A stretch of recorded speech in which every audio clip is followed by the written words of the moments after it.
Well, with that, let's get you some big breaking news which is coming in. There's a shocking provocation coming in from an NC Neta.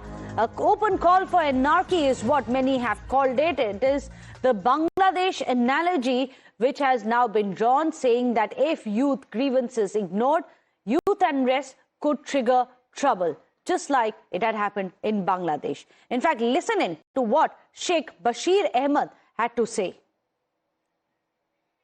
वहाँ sir नहीं है ना कोई control है, मगर आसपास के एक महल्ले में अगर कोई चीज़ हो जाती है तो दूसरे महल्ले में उसको असर होता है।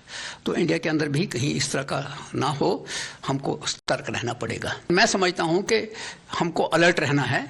जो यंग जनरेशन है, उनके जो इश्यूज हैं उनको सॉर्ट आउट करना चाहिए, रिजॉल्व करना चाहिए। उनको मौका नहीं देना चाहिए कि वो सड़कों के ऊपर उतरें। अगर नहीं होते तो, अगर इस तरह नहीं होते तो एक स्टेज आएगी, फिर उसका असर तो होना है, क्योंकि आसपास जब चीजें होती हैं तो उनको असर तो होता है। Well, let me go across to Ankit, who's joining us with more details on this. We just heard Bashir Ahmed coming out and saying someday this kind of a flashpoint may happen in India as well. If the youth issues are not addressed, then it could possibly trigger trouble like it has happened in India's backyard, of course, with a reference to Bangladesh.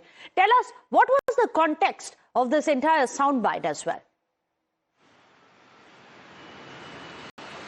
Yes, exactly what Sheikh Bashir has told us.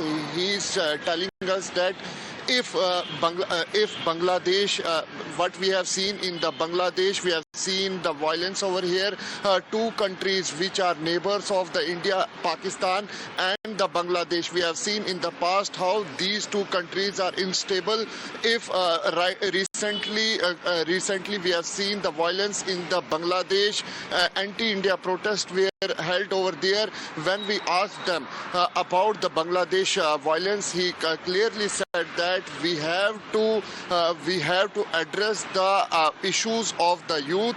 If the youth issue will not be addressed in a proper way, it can impact in the India, in our country also. He says that today, as a young generation is impatient, they have no patience, but we have to address the issues of the youth. If we didn't, address the issues of the youth, it can impact in India also what's happening in Bangladesh. You're absolutely right. We have to be watching out for this kind of a grievance not to build up in India, but also to ensure that there is no politics being played, especially that of incitement. Thank you so much, Ankit.